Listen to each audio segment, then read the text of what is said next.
News scan മീഡിയയുടെ പുതിയൊരു വീഡിയോയിലേക്ക് സ്വാഗതം.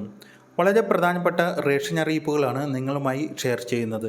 റേഷൻ കടകൾ വഴിയുള്ള റേഷൻ ആനുകൂല്യങ്ങളുടെ വിതരണം സംസ്ഥാനത്ത് പരിമിതപ്പെടുത്തുകയാണ്. പഞ്ചായത്ത് അടിസ്ഥാനത്തിലാണ് ഇതിൻ്റെ വിതരണം ഇനി ക്രമീകരിക്കുന്നത്. അതായത് റേഷൻ കടകൾ വഴിയുള്ള മണ്ണെണ്ണ വിതരണം പരിമിതപ്പെടുത്തി ഒരു പഞ്ചായത്തിലെ 2 റേഷൻ കടകളിൽ നിന്ന് മാത്രമായി വിതരണം ചെയ്യുന്ന സാഹചര്യമാണ് ഒരുങ്ങുന്നത്. ഇത് സംബന്ധിച്ച് പൊതുവിതരണ ഉപഭോക്തൃകാര്യ കമ്മീഷണർ ഇപ്പോൾ ഉത്തരവിറക്കിയിരിക്കുകയാണ്. മണ്ണെണ്ണ വിതരണത്തിലെ പ്രതിസന്ധി ഒഴിവാക്കുന്നതിന് വേണ്ടിയാണ് സർക്കാരിൻ്റെ ഈ ഒരു നീക്കം. ഒരു പഞ്ചായത്തിലെ 2 റേഷൻ കടകൾ വഴി മാത്രം മണ്ണെണ്ണ വിതരണം ചെയ്താൽ മതിയെന്ന് പൊതുവിതരണ ഉപഭോക്തൃകാര്യ കമ്മീഷണർ ഉത്തരവിറക്കിയതിനെതിരെ റേഷൻ വ്യാപാരികൾ രംഗത്ത് വരികയും ചെയ്തു. റേഷൻ വിതരണത്തെ മൊത്തത്തിൽ തകർക്കുന്നതാണ് ഈ ഉത്തരവ് എന്നാണ് റേഷൻ വ്യാപാരികൾ ആരോപിക്കുന്നത്. 2 റേഷൻ കടകളിലൂടെ മാത്രം മണ്ണെണ്ണ വിതരണം ചെയ്താൽ മറ്റ് റേഷൻ കടകളിൽ വിതരണം കുറയുമെന്ന ആശങ്ക വ്യാപാരികൾക്കുണ്ട്. അതിനാൽ തന്നെ ഇത് നടപ്പിലാക്കുവാൻ കഴിയില്ലെന്ന് വ്യാപാരികൾ നിലപാട് എടുത്തിട്ടുണ്ട്. റേഷൻ വ്യാപാരികളുമായി കൂടിയാലോചിച്ച് ബദൽ മാർഗങ്ങൾ കണ്ടെത്തുന്നതിന് സഹകരിക്കണമെന്ന് ആവശ്യപ്പെടുകയാണ് റേഷൻ വ്യാപാരികൾ.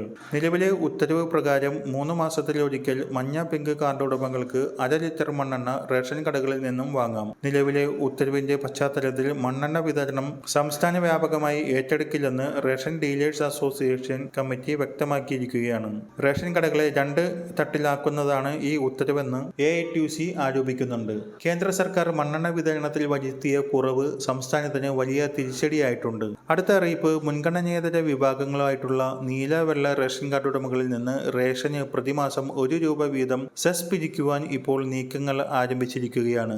റേഷൻ വ്യാപാരി ക്ഷേമനിധി ബോർഡിന്റെ വരുമാന വർധന ലക്ഷ്യമിട്ടാണ് 1 രൂപ വെൽഫെയർ ഫണ്ട് സെസ് ഇനത്തിൽ ഇനി മുതൽ ഈടാക്കുന്നത്. ഭക്ഷ്യപൊതുവിതരണ കമ്മീഷണറുടെ റിപ്പോർട്ട് ഭക്ഷ്യമന്ത്രി GR അനിലിന്റെ അധ്യക്ഷതയിൽ ചേർന്ന യോഗം അംഗീകരിച്ചിട്ടുണ്ട്. നിയമ ധനവകുപ്പുകളുടെ അംഗീകാരം ലഭിക്കുന്നതോടുകൂടി ഈ സെസ് പ്രാബല്യത്തിൽ വരും. 2022 ഇത്തരമൊരു നീക്കമുണ്ടായെങ്കിലും ജനരോഷം ഭയന്ന് ധനവകുപ്പ് ഫയൽ മടക്കുകയായിരുന്നു. മറ്റ് ക്ഷേമനിധി ബോർഡുകളിൽ അംശാദായത്തിനൊപ്പം നിശ്ചിത വിഹിതം സർക്കാർ നിക്ഷേപിക്കാറുണ്ടെങ്കിലും 24 വർഷമായി റേഷൻ വ്യാപാരി ക്ഷേമനിധി ബോർഡിലേക്ക് 1 രൂപ പോലും സർക്കാർ നൽകിയിട്ടില്ല. പകരം 14,161 വ്യാപാരികളിൽ നിന്ന് പ്രതിമാസം 200 രൂപ ഈടാക്കുകയാണ്. ക്ഷേമനിധി അംഗത്തിന് പെൻഷനായിട്ട് 1,500 രൂപയും മാരക രോഗം വന്നാൽ അതായത് ഒരു തവണ പരമാവധി 25,000 രൂപയുമാണ് നൽകുന്നത്. 1,564 പേരാണ് നിലവിൽ പെൻഷൻ കൈപ്പറ്റുന്നത്. പെൻഷൻ നൽകാൻ 3 മാസം കൂടുമ്പോൾ 80 ലക്ഷം രൂപയാണ് കണ്ടെത്തേണ്ടതായി വരുന്നത്. ചികിത്സാ സഹായമായി 23 ലക്ഷവും നൽകാനുണ്ട്. ഇതിനു പുറമെ റേഷൻ കടകൾ മതിയാക്കിയവർക്ക് അംശാദായം തിരികെ കൊടുക്കുന്നതിനായി 1 കോടിയോളം രൂപയും ആവശ്യമാണ്. പെൻഷനും ചികിത്സാ സഹായങ്ങളും മുടങ്ങിയതോടുകൂടി ക്ഷേമനിധി ബോർഡിൽ ഇനി പണമടക്കില്ലെന്ന് വ്യാപാരികൾ സർക്കാരിന് കത്ത് നൽകി. ഈ പ്രതിസന്ധി മറികടക്കുന്നതിന് വേണ്ടിയാണ് ഇപ്പോൾ ഫണ്ട് കണ്ടെത്തുവാൻ നീല വെള്ള റേഷൻ കാർഡ് ഉടമകളിൽ നിന്ന് റേഷന് പ്രതിമാസം 1 രൂപ വീതം സെസ് പിരിക്കുവാൻ സർക്കാർ തീരുമാനിച്ചത്.